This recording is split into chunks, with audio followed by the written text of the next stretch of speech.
first time I arrived in Cairns, the first weekend there, we went to the local races.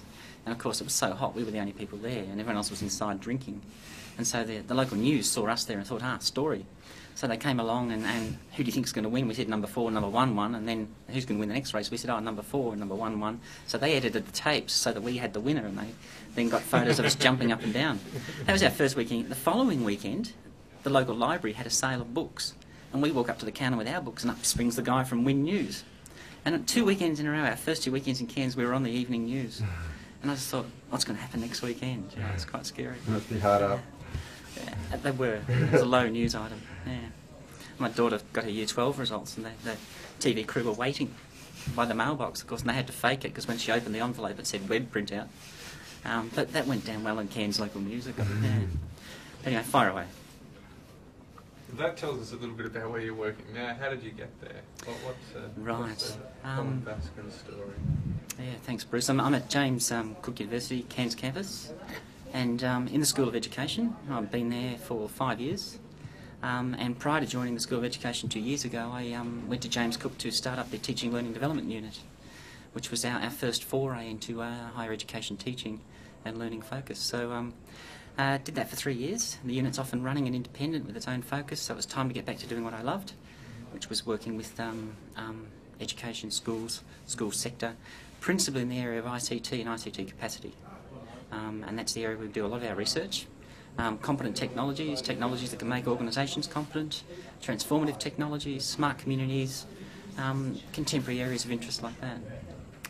And my background, of course, prior to that was 8 years at the School of Management in Griffith Uni. Right. So I actually went into education from a change management background, so it's different. Yeah. Okay. Why education? Mostly where schools were at. And schools being the social places they are. And the interesting thing here is Cairns, we have huge cultural clashes.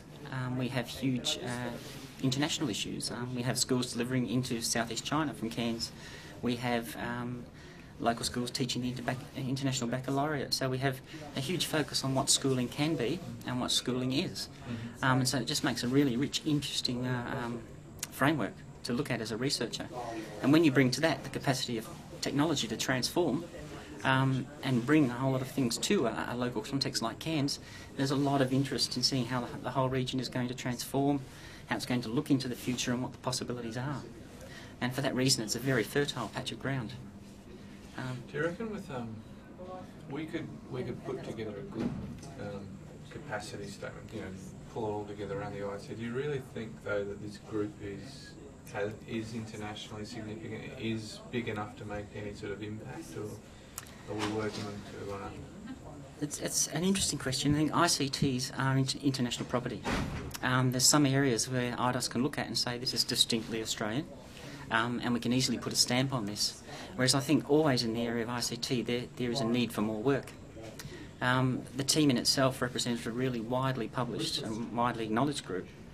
Quite well resourced in terms of research grants, but a lot of them are quite fragmented, so there's going to be some inward looking that we need to do, some reflection, some team building will be a key part of that, and from that should come some clear identity statements about where the possibilities lie, what the productive intersections might be, and just given the talent in the group, I think there's plenty of them.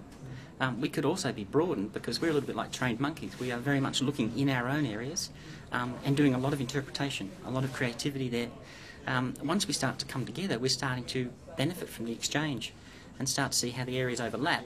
And not only that, how they then continue beyond what we're currently thinking. And that's what's come, I think, of the 24 hours we spent together already, that we are just scratching the surface. How we develop the tools and the mindset to do that is now a question that we're going to have to commit to some email discussion and to some further philosophising about that. Yeah. When you're building a group that's going to make a big difference, or a group that didn't exist 48 hours ago is going to build it, who gets in and who's out? That's a really interesting question. I think people should be entitled to vote in, elect in. One of the big things we're looking at is this whole process of knowledge sourcing within the group. So much so that even when we write grants that aren't successful, or applications that aren't successful, that we're going to archive those. And we're also going to archive lists of partners. So someone, for instance, who's been part of an unsuccessful application 1 or 2 times may decide to take a back seat and then may allow someone else to step forward. Workload is another issue. It's something that we decided we'd be discussing collaboratively. Can you actually afford to be involved in a project of this scope? Is there time? So we're hoping the group processes are going to grow to fill some of the void of the in and out process, that we see this needs to be an autonomous group. It needs to take on succession planning, for instance, as one of its key issues. Who are the senior researchers? Who are the middle researchers? What's in it for both parties? Myself as a researcher, I can average $40,000 in competitive funds a year. Fantastic. So what does Eidos actually have to offer me? Because I can actually have an independent research career of a scale, and scalability is a big issue that's important that I can manage. So all of these questions I think we resolve as a group and build commitment to some of the group outcomes, and then people then can elect into those group outcomes to the level of their commitment and their satisfaction. And that's very esoteric, but at the moment that's the level we're talking at. You know, the actual group formation stage. So we've done some forming, we've done some storming. We're starting to look at what the norming might be, that we can actually leave here today with a strategic plan and some agreed upon points of how we might proceed from here. And ultimately that'll change a lot between implementation. I mean, we have to see when we're successful, where we're successful, what success actually means, who's involved. What does it look like if Eidos is successful? If Eidos is successful, I see two levels. I see Eidos enjoying the success of that, and these two levels I think are quite distinct. There has to be the self-interest for the group and the independent ICT consortium, and then there also has to be Eidos's level of interest. Now, strategically they must align.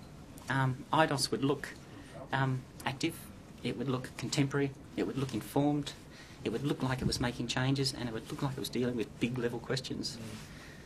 For the individual researcher, the researcher would be connecting to those larger questions through Eidos. So a success for Eidos, for instance, would be we applied for so many millions of dollars of grants this year, which is 30% up on last year. Success for the individual researcher was, yes, we applied for 6 grants and one of them actually got up. And here's my role and here are the outcomes from that research project. So there's the corporate level, where the activity is a success, I think, for Eidos, and the profiling of Eidos, and then there's the individual's role within how the individual aligns to that and benefits from that. How could we ensure that Eidos fails? I think we can ensure Eidos fails by going away from here today and not doing anything. I think that's the key. If we were to go away and say that was a nice exercise in expanding my consciousness, then I think Eidos will fail. Eidos can also fail if we go too far too quickly. I do think, as our group is discussing, the absolute importance of doing some formation and some norming within the group to source our skills, our knowledge, our areas of interest, and within that to benchmark against each other and say, yes, this is my degree of commitment and this is mine, so that we can maintain our current profiles. Eidos is not about altering our profiles. Eidos is about creating pathways for us to enhance our profiles. And so within that flexibility, we must maintain that. And that's the key focus our group's talking about at the moment. We think group processes, good old-fashioned interdependence, Johnson & Johnson, all the things that we grew up preaching to our students.